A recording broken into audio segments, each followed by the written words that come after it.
untera umujinya we Bruce ibi bintu bigiye kukubaho ndimo ndakubona urimo nakora live wirizariza kagusanga live ngo natwe ngo twagutwika buriya kariya live nakubonye arubabaye Bruce Melody ndakuzi yubabaye ntabwo uri muri irizariza ngo kandi ngo nagutamo ngo kandi ngo nanjye ngo nafata nk'ubuzima bwawe ngo nkabumerera nabi uri murarirarira niwe wavugaga ko abantu babakubita ubunyafu ku mundango bakari niwe wavuze ko muyoboke afite uruda runini ngo sinzi ngo niwe wavuze ibintu byose ubutangiye kurira weke banayo kinyusi Bruce Melody ibintu byose bigenda kukubaho nakubwiye nakubwiye ati Bruce nibi ukanga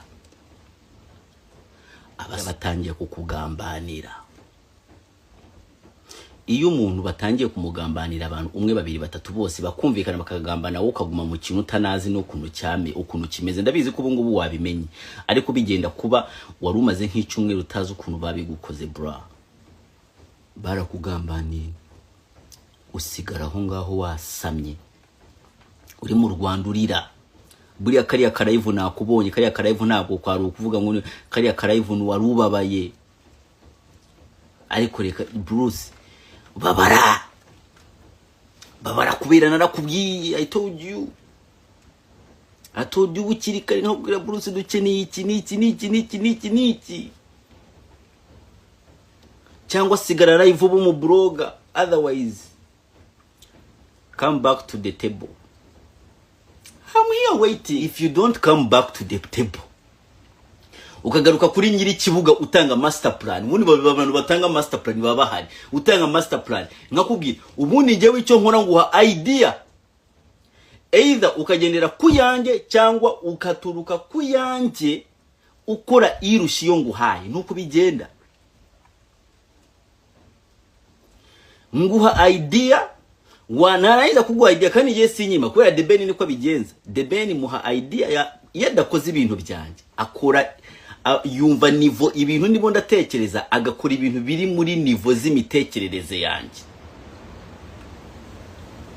woshora kujyana ukavuga ngo dumburira nuko ntera abandi ngumujinya bakanga kume ndimo ndaguhamba uko niko nkora ndaza nkavuga ibintu abantu bakakosha bakakubwira ngo Ddumba ninde ngo nino n'iki ukanga kubikora kamanuka ariko ngewe mfite ibintu byose byo kuvugiraho mfite imyaka ndakuze ruhara ndarufite urwo ruhara by the way ntabwo ruzira n'ubusuruhara ruzira mu ubwenge bro so wowe ushobora kuba ufite imyaka 25 cyangwa 25 urimo urapinga urimo uravuga ngo wese urimo uravuga ninde ngo se ngo ko ataririmba ngo naririmbye indirimbo pressure yizamuka nimuzi twaje ko nye naririmbye indirimbo pressure yizamukira hari so mvuga ibintu wokumva ikintu mvuze ukavuga ati ntabwo nza kugikora kumbe nicyo kigomba gukorwa aho niho barangirira bose ku murongo aho niho barangirira kwihangana narivuze kandi nicyo rigomba gukorwa abantu babona muri comment ko Ddumba none se kubivuze ngo biragenda gute n'ubundi bibabwiye turi babiri ntabwo baza kubikora ndaza nkabishyira kuri karubanda abantu bakavuga ati nyamara ibyo vuze Ddumba nibyo ukajya kubura wawe chi Bruce Melody abastaratangira kukugambanya nari narabikubwiye iminsi y'umujuri bamirwe kino nyose I told you kinyusi narakubwiye kinyusi ibintu bishire mu ubwenge ubu you starting to cry ariko kinyusi we baramugambaniye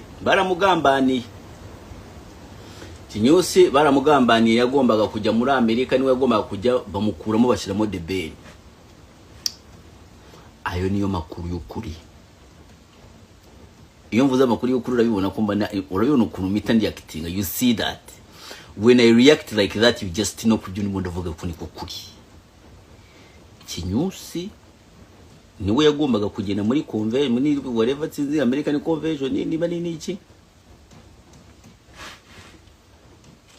abakire bakinyuma babishyiramo amafaranga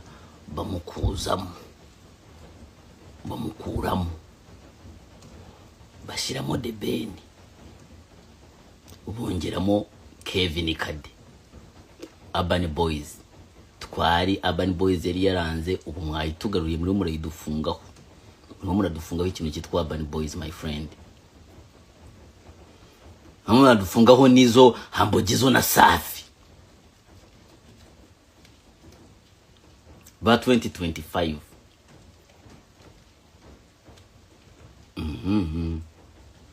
Bruce barakugambani ariko Bruce narakubwiye toju Bruce ibi bintu ni wowe wabyizaniye ibi bora nibyo wabizanye Bruce. I told you from the start. Bruce naramubwiye, Bruce narakwihamagariye ndakubwira Bruce dukeneye ABCD mba nabaze Bruce The Ben yarariza rarira akora ibi ngibi. The Ben akazi wanje The Ben mpura nawe muri Canada.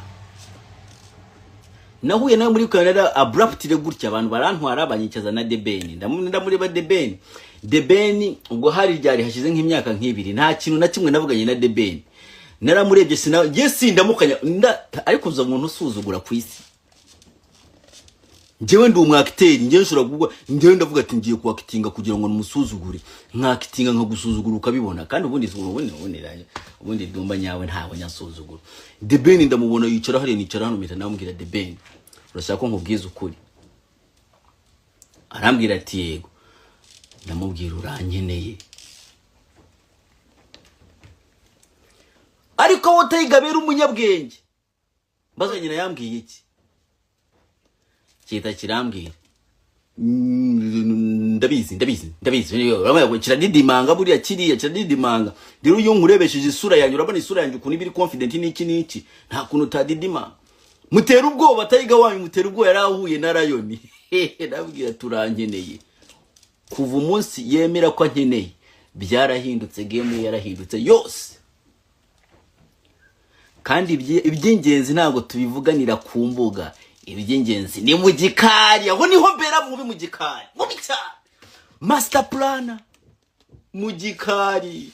My friend uzabaza umwana atufite imyaka 5 6 8 9 10 12 wabagahe ubwo nubwo umenya umuntu nyawe ariko ibi ngibi wari ufite imyaka 12 ubikigara nta kintu uri nta kintu n'ubwenge ni zero. You turned 15 you living in Kigali nta kintu uzi mukeneye abantu nkatwe.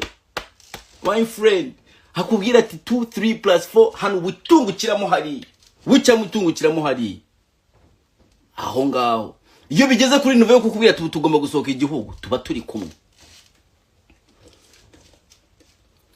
Ibyo Bruce Melody azana bya bintu byo mukajyase ibintu by'amatiku byo mu Rwanda umuntu akukubise plan umuntu agukubise ikintu umuntu agukubise ikivugo urimo urazana ibintu by'Ikanombe ngukubise ibintu bikurenze urimo urazana ibintu by'Ikanombe mukajyase.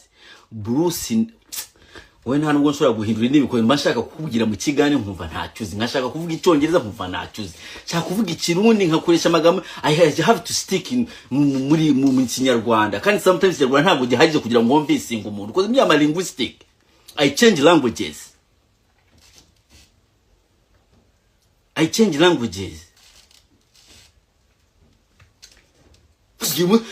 Yo kebana unera umujinya we Bruce ibi bintu bigiye kukubaho ndimo ndakubona urimo nakora uburive wirizariza kagusanga live ngo natwe ngo twagutwika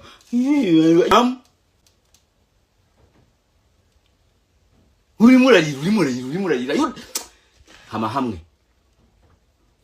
hamwe kinyusa hama hamwe ngwino dukine uno mukino bamotakire my friend uno mukino bamotakire bro uno mukino bamotakire ndakureba umurori rukankana na baro nkaza nkaguturuka inyuma bro nkayora nuko gahore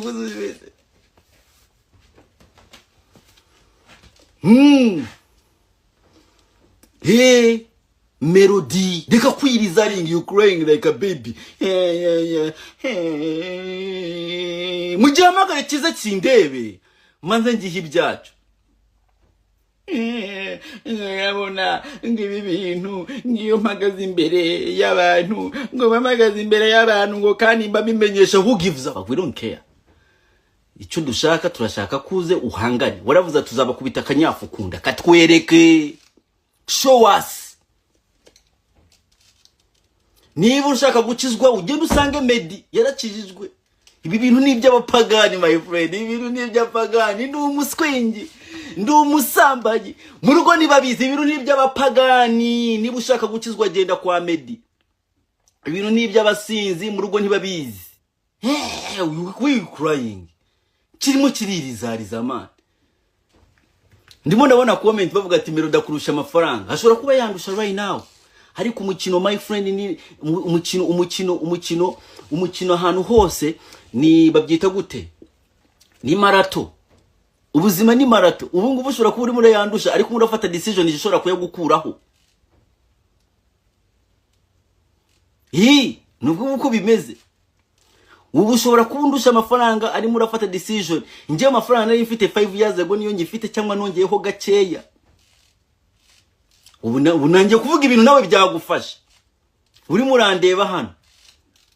Unshobora kuba ngifite ya mafaranga Bruce Melody yakubise miliyoni 100 ariko ngiye nkiri kuri miliyoni zanjye 5. Mu myaka 5 akaba yaravuye kuri miliyoni 100 yaragiye kuri miliyoni 2 kandi ngiye narazamutse kuri miliyoni. My friend. Bo abandi barira, bo bigize ntuza. Urban Boys yari yarazimye ariko ubu yagarutse. Ntabwo buhora buhoberana kamwe kabiza ibyuya akandi kabiza ibyuya burazi sikosa nikosa ibyo bintu murabura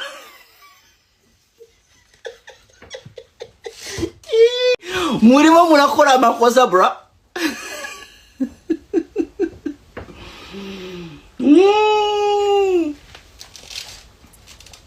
Ibyamuyango reka abo badafite batari mu muziki ndimo navuga n'abastar muranza ni ibintu by'amatiku reka mbabarire kazaje muzi uvuze ibyamuyango reka mu block nako. Ndimo navuga abantu bafite ibintu bafite bamaze nawe ukambwira ibyamuyango ni kigende cyo ni ibiki. Yeah. Still talking about music here.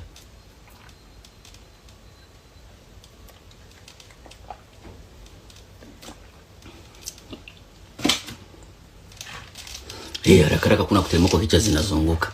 Uko niko dukora. Igishobora kubabaza umuntu ari hano cyonyine nuko umuhungu uri handitse mu nkuko nguko ashobora kuba ari we musazi. Icyo kirakubabaza. Aho ndakwemereye babara. Bari ibindi byose amakosa sayanjye. Nkora indirimbo bakicara bakavuga ngo yange iyo ndirimbo ngigomba ngo kuba mbi ari abanyamakuru menye. How can you use my name on your platform uri kunsenya ukumva nta kintu nabikoraho kweri? Only being positive niyo cyatumye mbana nyine n'abantu, just being positive. Ariko gufata izina ry'umuntu ukarisenya bro, ugasenya project itaranasohoka. Do you really know nyine iyo twese dukina sinabyaye cyari kuba?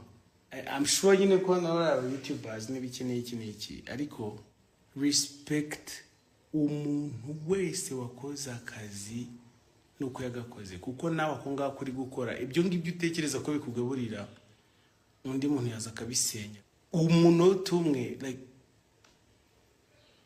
destroying someone subwo. Ariko nje ntabwo numva n'ukuntu n'abafana sometimes ndibazaho kabisa murashaka ko bizagenda biti. It's not about ngo Coach Gaël yashizemo ibiki nibi. I've been doing this for a long time, even before Coach Gaël kwaza. I've been doing this kind of muziki myiza. Ariko ngiye guhera ninjira muri no muziki buriya nabonye nyine hate bidanje. Njamona nyine abantu baza barira bavuze induru baraje bansanga hano induru zaravuze. Je numva nababwiza ukuri mwese ko mungana mukamenya ko umuntu usenya umuntu ugasenya umuntu utazi ngufu afite uko zingana utazagereje kugusenya uko byamera. We are not doing that. Sibyo turi kubaka igihugu gitoya gifite abaturage bakeya, gifite ekonomi ntoya, gifite ibintu byose bitoya kugira ngo tukigire icyadanje. Hanyuma hari umuntu somewhere uri hano kugira ngo asenye umuntu. Nimuzajya mubona umuntu uri gusenya umuntu, mujye mwibuka ko uwo ngo ari gusenya bro, mu gitondo wabyara umwana wawe akaba umuhanzi cyangwa akaba umunyamakuru, sizo? Ntago ibyo biboro muzabireke rwose, ni ibintu bikorwa n'abantu. For me, iyo umuntu ari gukora ikintu gakira ntago mubona nk'umuntu wagira ubwenge, bibona nk'ibintu nyine bikozwe n'umuntu utafi. Kandi nk'impamvu tubyihorera, we don't fight back. We don't fight back kubera ko you don't deserve my energy. Mfite akazi nkora, mfite ukuntu nkora ibintu byanjye, n'ibyo nkeneye gufokasinga. Wowe nufokasinga gusenya, fokasinga rwose kugusenya, ariko umenye neza ko umuntu wubatse kugusenya senyuka vuba, sibyo? So I've been here for a long time. Ntabwo nagize ibintu biboro mbivugaho nyine cyane, ntabwo nabitinze, sitabivuzeho ibintu birebire, ariko ntabwo ndigera na rimwe mfata energy zanjye ngo zishyire ku muntu. Ko nanjye iyo mbikora ibyo ngibyo, nanjye nari gufungisha abantu, cyangwa se nkamanura abantu, cyangwa se nanjye nari guhombya abantu, abana babo ntibabone ibiryo ku isahane. Ariko we don't do that kuko tuzi akamaro. Murashobora muranyumva neza, sizo? Ubwo rero icyo nashaka kubabwira nuko nabonaga nyine hano abantu bameze nk'abatekereza gutyo kugira ngo nabo bumve neza ibintu baba barimo ibyo ari byo. Yesterday wari umunsi wo kwibohora, ndaniexcusa ku bantu baje hano Gisenyi. Ntabwo nabashije guperforminga muri toxic experience. Kwari turi ready sana, ariko kubw'impamvu navuga ko ari toxic wabiteye, like something else happened. Rero turacyareba uko bimeze kubera ko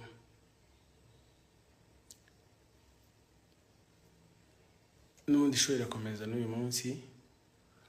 Ni hacu wambaye, turakora imirimo ikomeye.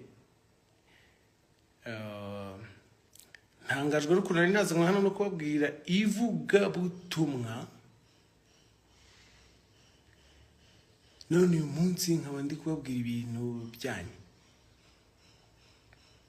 Gusa basa mwige gukundana, mwige gukundana, kubera ko buriya nk'iyo usanze nk'umuntu ahantu yarakoze ibintu byinshi, buriya ashatse kugukoma yagukoma kinini.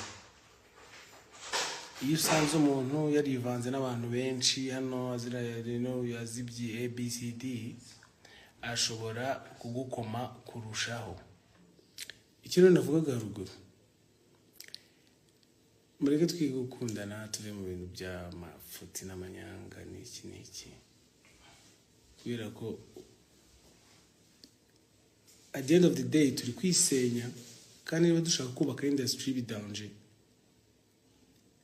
umuntu ukoze ibintu bikomeye man tumusupport. Nabonye umukobwa wagiye muri Guinness de Record man, nta muntu n'umwe wigeze mu mentioning. It happened yesterday. Nta muntu n'umwe wigeze mu mentioning. Guys, turi abanyarwanda.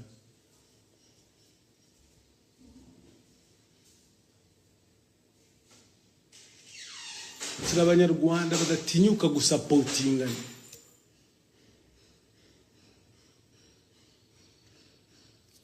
ariko batinyuka gusenya. Hanyuma rero imizigo ukuntu iteye muri iyi minsi, ngiye kwibarekurira umufiririzo, urumva ibintu byose tubishyire ku murongo muzima. Hanyuma I don't fight with anybody. Everyone guys, sinjya nita kuri personal life y'umuntu. Never. Iyo ndi kuganira n'abantu kuri entertainment, mvuga kuri entertainment, sinjya ndenga aho ngaho. Never, sinjya marenga. aho rero abantu binjira mu bundi buzima bakajya mu bindi n'ibindi. I told you this kandi njye no kubisubiramo. Umuntu byinjiramo akarengera, there's always amategeko, there's always uko bigenda. Hanyuma niba mubona ndi n'igifuri nyine mfata n'ibikoresho, none se undi ndababwiye ko hatazashya. Ubundi se nabarabuye ko nanazigiye ntazijya. Gusa nanone twe kurengera guys, twe kurengera. And abafana, please be careful kuri information babaha.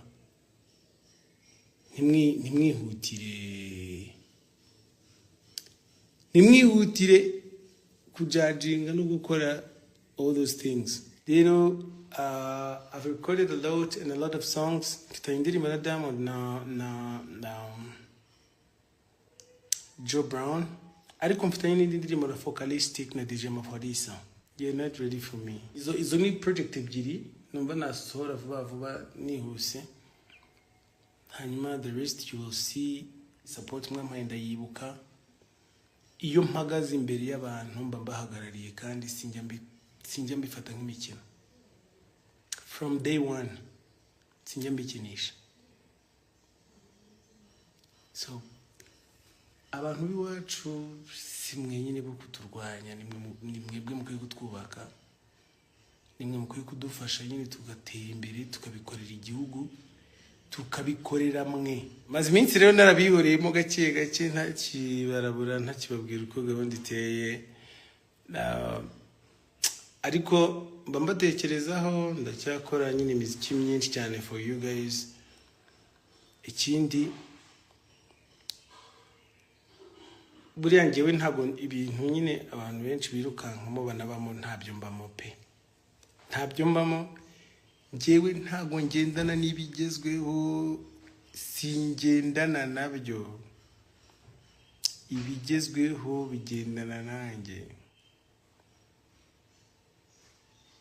So I'm always ready to reply, ariko iyo bitangiye kuba birebire no kuba ibintu bijya mu ababyumva murabyumva neza ibyo ari byo. Iyo bitangiye kujya ngaho mvamo. Bruce Melody ni umunyarwanda w'abanyarwanda, dufatikanye nyine dusunike ibintu biboro tugende. Ntabwo nigeze mbona abanyarwanda iyanjye nayatanga gutyo ibintu bikagenderaho, kandi nyine n'inyarekura muzabibona. Amakolabo yose birana nimaze iminsi nkora na amaji yanjye twihurizaga tugahuza muri studio tugakora akazi bikarangira. Kandi ntago ari ibitangaza sana nyine, urangiye ntago ibiceri byanjye bijya bigenda mu bintu by'imikino muzabireba muzabibona. Ntacyo azagutwara ngukunda, Satani yaratsinzwe kuko. Akantu yamara ko gukiranuka twese kaba katureba. Imana buriya ntimwe ifege, Imana ntimwe itababasa, Imana nticoma, Imana ntijigifuri, Imana ntiyibagirwa. Mujye mwicunga fresh. Hanyuma muza akantu navumbuye uyu munsi, aba millennium mutandukanye n'aba Gen Z. Buriya umuntu turi muri generation imwe, like abantu bavutse mu minsi itambutse, hari ibintu mutatwigiraho. Ibintu byo kuvuga ngo basa ngo jewe ngo depression sha depression ni y'abajeniza basa. Muzi ngo bivuga ngo sisi wenyewe twebwe depression no, urumva.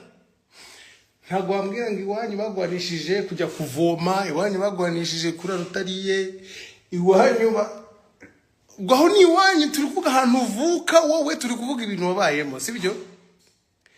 Wabayeho mu buzima akantu ko kugenda, ibaze ko twabayeho nta kwanza wabayeho da scrollinga ukiri utumari wo wakinnye kibariko urumva uraho ngaho warangiza nawe ukatubwira ngo depression ndakureba nkaseka nkase depression yemerwe kurwarwa n'abagenzi nyine nyuma ho gato umukobwa wakoresheje intobo urumva n'umuhungu wakinnye umutanga urumva